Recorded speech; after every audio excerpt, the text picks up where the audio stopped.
Boa noite, eu sou a Patrícia Cassariego. Boa noite, sou a Miriam Cassariego. E hoje eu trouxe a minha mãe, e também mestra, para trabalhar comigo, para a gente falar um pouco sobre a história da deusa. Por quê, né? Primeiro, porque a gente já trabalha tendo curso de magia, também trabalhando muito, levando a ideia de um retorno para a deusa. Então, ninguém melhor do que ela para me ajudar nessa fala. E a ideia é que a gente olhe um pouquinho para o nosso passado. Assim, eu acho que é importante, quanto empoderamento feminino, que a gente descubra nossas origens. Faz parte desse empoderamento, né? Então, a gente resolveu voltar lá nos primórdios da humanidade e contar a parte da história que não nos é contada. Então, é interessante a gente pensar sobre isso, né?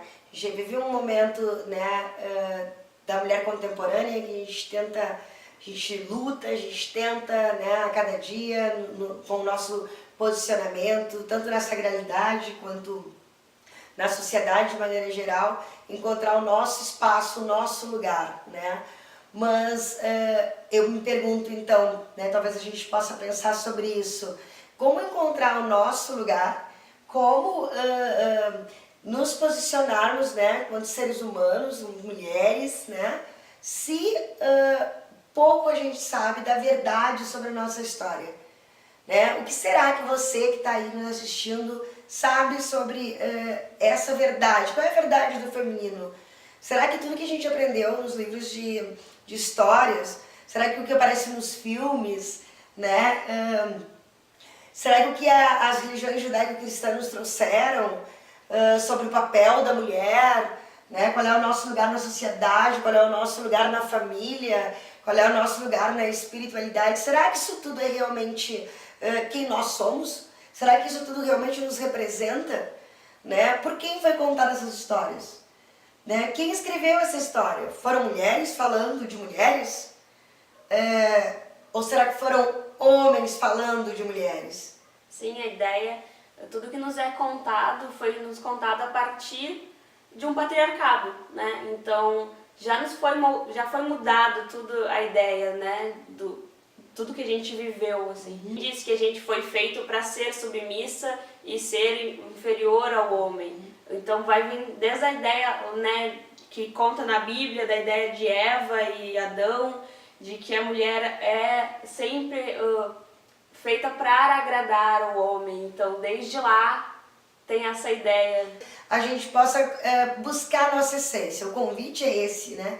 Que a gente busque um pouco da real história, a história mais verdadeira, vamos dizer assim, e que faça de alguma forma mais sentido, né? Eu penso que a gente, para poder entender um pouco da nossa história, a gente vai ter que desconstruir um pouco bastante, né?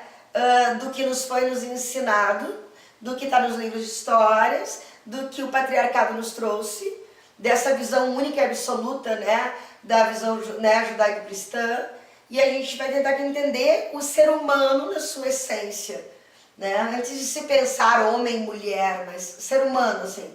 E aí a nossa história começa muito antes do patriarcado, né?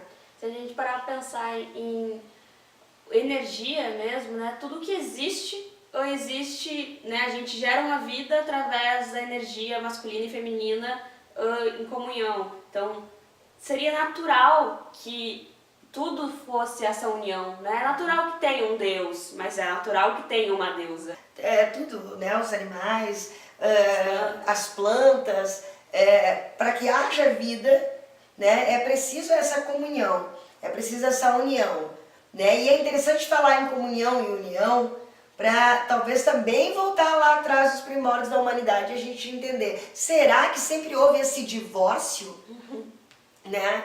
Será que sempre houve essa ideia de que há um Deus onipresente, todo-poderoso, né? E uma mulher então inferiorizada, ou assim, não, né? Não a ideia de uma mulher sagrada também?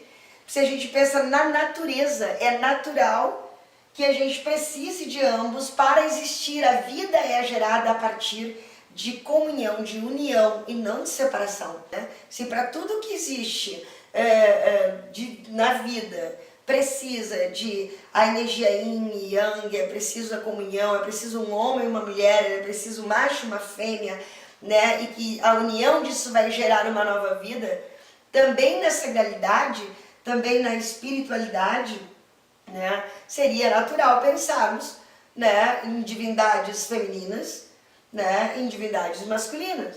E aqui, como eu comecei dizendo, eu penso que para que a gente possa se empoderar, para que a gente possa pensar na cura do nosso feminino, né, para que a gente possa pensar numa humanidade mais curada, né, nós teremos que ter uma curiosidade. A gente, né, precisa despertar para investigar além do que nos é dito e que a gente possa parar de andar robotizados, né?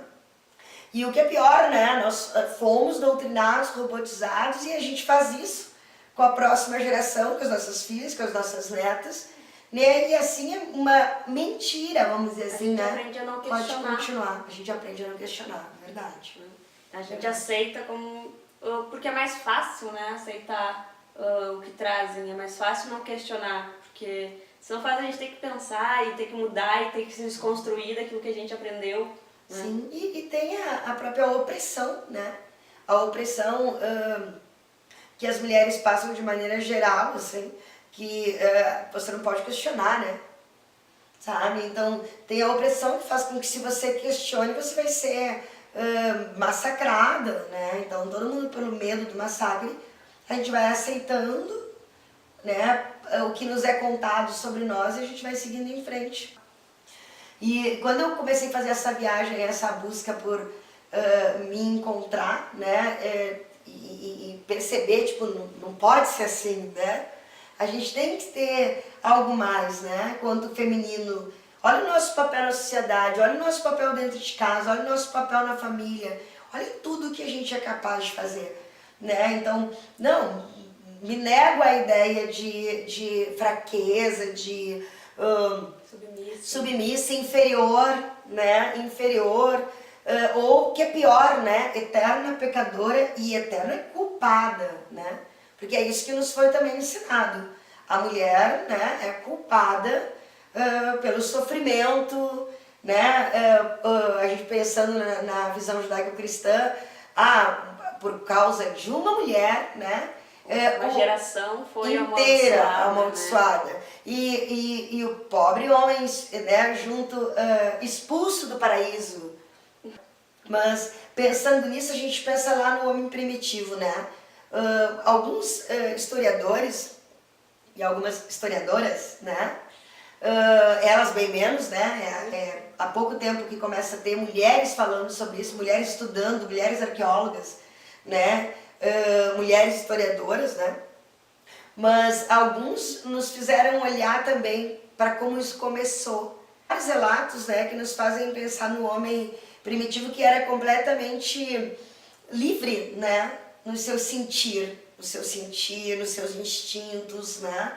E num primeiro momento, tudo que não tinha uma explicação para eles, e quase nada tinha uma explicação, então, portanto, tudo era sagrado. Tudo era divino, né?